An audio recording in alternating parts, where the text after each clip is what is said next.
وما خلقت الجن والإنس إلا ليعبدون. Non, aujourd'hui c'est, elle ne rappelle pas ses bienfaits aux bénéficiaires. La musulmane à qui Allah Azza wa Jal a accordé la faveur d'être bienfaisante doit se garder de reprocher ou de rappeler ses bienfaits à ceux qu'elle en avait fait bénéficier. Elle doit le faire c'est-à-dire le bien qu'elle fait, elle doit le faire de manière sincère et le vouer exclusivement à Allah Azza wa Jal, afin de rejoindre ainsi ce qu'Allah Azza wa Jal a décrit dans le Coran en disant, Coran 2, 262, il a dit: ceux qui dépensent leurs biens pour la cause d'Allah, sans faire suivre leurs dépenses d'un rappel ou d'un tort, ceux-là auront leur récompense auprès de leur Seigneur. Aucune crainte pour eux, ils ne seront point affligés. Qu'a dit Allah Azza wa Jal? Ceux qui dépensent leurs biens pour la cause d'Allah, à condition quoi? Sans faire suivre leurs dépenses d'un rappel ou bien d'un tort, ceux-là auront leur récompense auprès de leur Seigneur. C'est-à-dire que quand on donne quelque chose, on doit, quand on fait un bien, on le fait fi sabilillah Azza wa Jal. Et il sera accepté s'il remplit 3 conditions. Quand quelqu'un fait un bien, pour que ce bien soit accepté, il faut qu'il remplisse 3 conditions. La première, qu'il soit pour Allah Azza wa Jal. Je ne l'ai pas fait pour les gens. Cette chose que j'ai donnée maintenant, même si j'étais seul dans la maison et que celui-là avait frappé à la porte, je lui aurais donné cette chose que je viens de donner devant tout le monde dans la rue. Si cette personne était venue à la maison frapper la porte, je lui aurais donné en tête à tête. Donc, c'est une chose que je fais pour Allah Azza wa Jal. La deuxième condition, ne pas faire suivre ce qu'on a fait par un rappel. C'est-à-dire, de temps en temps, dire à la personne à laquelle on a fait du bien: rappelle-toi ce que je t'ai donné. Rappelle-toi ce que je t'ai fait. Rappelle-toi si ce n'est pas ou là-bas. Rappelle-toi si ce n'est pas moi, aujourd'hui, tu ne serais pas habillé ainsi. Et comme ça. On donne, on fait le bien et on fait le rappel. Celui qui fait le rappel, non seulement, vous allez le voir, a annulé son bien, mais encore, il a fait un grand péché. Subhanallah al-Azim. Troisième condition, on ne doit pas faire de tort aussi.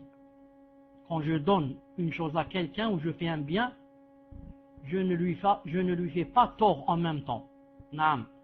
Certaines personnes, lorsqu'elles donnent par exemple une chose à une personne, en même temps, elles blâment la personne.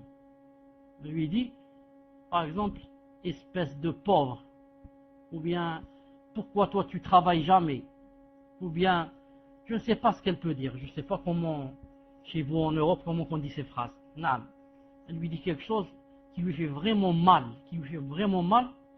au point où la personne sent son cœur se déchirer, au point où la personne n'a plus besoin, n'a plus envie de prendre cette chose, au point où la personne peut pleurer quand elle sent et se sent blessée. Comme nous l'avons indiqué précédemment, le rappel des aumônes et le tort porté à ceux qui les reçoivent annule la récompense. La musulmane doit donc s'écarter de cette pratique, notamment si elle lit le verset qui dit 264: ô croyants, n'annulez pas vos aumônes par un rappel ou un tort. Ô croyants, n'annulez pas vos aumônes par un rappel ou un tort. Vous venez de voir que celui qui fait un bien, si ensuite il fait un rappel ou bien il fait du tort à la personne, il a annulé quoi? Il a annulé son aumône. Et bien sûr, il a annulé la récompense. Mieux encore, il aura fait un péché. En effet, rappeler ses propres dons à un pauvre qui les a reçus parce qu'il en avait besoin est une attitude humiliante qui traduit un manque de respect à son égard. Cette attitude hautaine et ostentatoire est interdite par l'islam. Parce que l'islam considère que le donateur de l'aumône, la piété, distingue l'un de l'autre. Quand un frère aide son frère, ou bien une sœur aide sa sœur, cela ne lui permet jamais de le maltraiter ou de la maltraiter, ou de lui rappeler perpétuellement sa bienfaisance. Cette attitude est si ignoble et abominable que ceux qui l'adoptent, c'est-à-dire ceux qui donnent des choses et font les rappels ou bien font tort, regardez qu'est-ce qui les attend comme châtiment. C'est vraiment très grave. Écoutez ce qu'a dit, ce que va dire Allah Azza wa Jal et ce que va dire le messager d'Allah sallallahu alayhi wa sallam. Je dis, cette attitude est si ignoble et abominable que ceux qui l'adoptent, c'est quoi leur châtiment? Ne bénéficieront pas de la rencontre d'Allah au jour de la résurrection. Allahu Akbar. C'est vraiment très grave. C'est vraiment très très grave.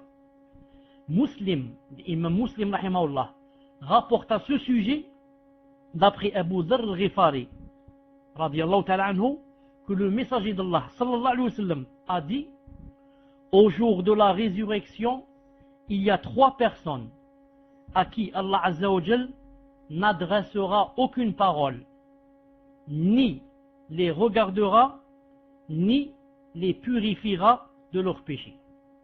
Allah Azza wa Jal nous préserve d'être l'une de ces 3 personnes. C'est qui?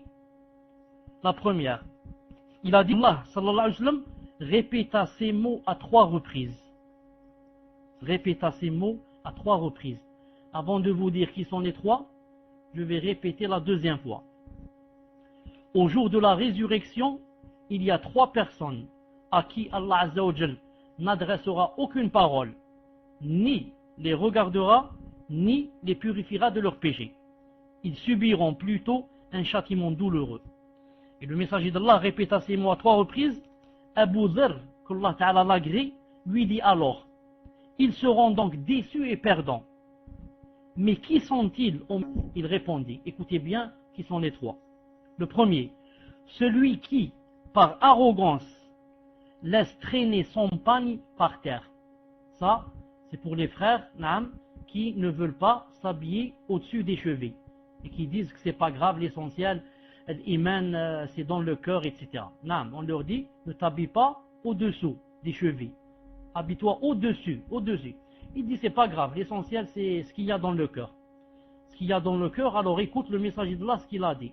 La première personne qu'Allah Azza wa Jal ne regardera pas, ne purifiera pas, ne va pas lui adresser la parole, c'est la personne qui laisse son pantalon ou son camis descendre au-dessus des chevilles.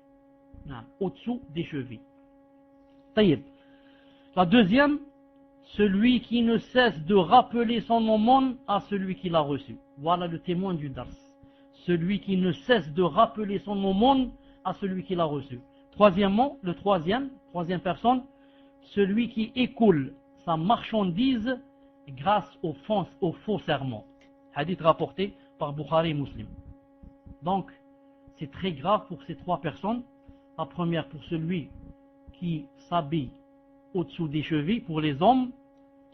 La deuxième personne, celui qui ne cesse de rappeler son aumône à celui qui l'a reçu. À chaque fois qu'il le rencontre, il lui dit, rappelle-toi ce que je t'ai donné.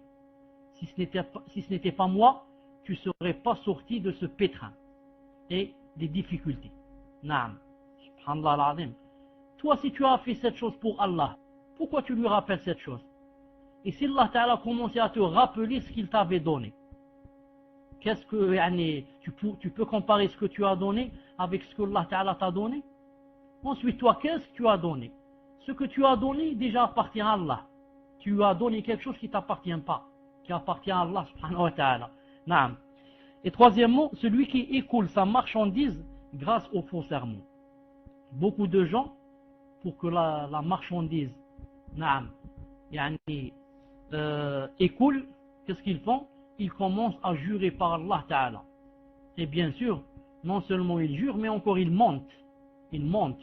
Je jure par Allah que ce que tu vois ici, c'est neuf. il n'a jamais été touché. Alors que c'est une chose dont il s'est servi peut-être une année. C'est un vêtement peut-être qu'il a déjà mis des mois. Il te dit vêtement neuf, je ne l'ai jamais touché. Et il va jurer, je jure par Allah que cette chose est neuve. Naam. Comme ceux qui vendent la voiture. Je jure par Allah qu'on m'a donné par exemple 50 millions que je n'ai pas voulu vendre. Alors que, ou bien personne ne lui a donné cette somme, ou bien personne ne lui a rien donné. C'est-à-dire on ne lui a rien donné, ni cette somme ni moi. Et il va jurer par Allah qu'on lui a donné cette somme et il n'a pas voulu vendre.